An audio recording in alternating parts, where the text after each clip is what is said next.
I went to the Breuer Building on Friday, and it is currently housing the Frick collection.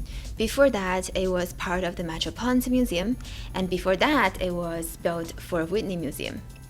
The building was designed by Marcel Breuer, and it was built in 1966.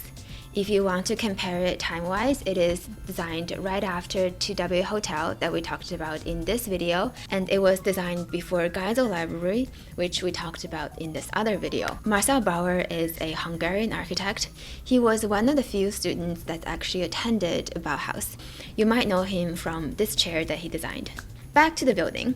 So I think the massing is super interesting because it resembles something from the medieval times.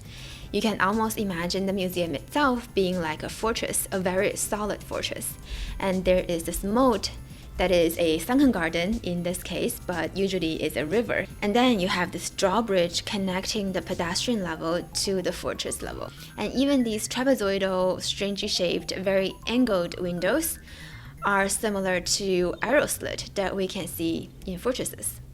Perhaps this is Marcel's way to clarify this is a fortress protecting all of the artwork within it from the hustling and bustling Upper West Side. So you can see everything else in the museum is pretty volumetric, it's pretty massive and homogeneous. To contrast this volume, to contrast this heaviness, Breuer actually spent a lot of time designing a finer grained ceiling. On the first floor, you have this aluminum recessed lighting fixture, and it's covering the entire ceiling, forming a pattern. And there are so many of it, and it's very dazzling, and it's just very mesmerizing. And the same thing happens on the upper floors, the gallery level. You have these cast concrete coffers covering the ceiling with railings built within them.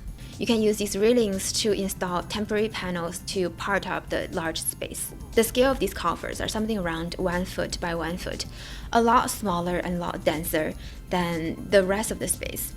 Scale is one of the most important things in architecture. How do you make something big versus something small?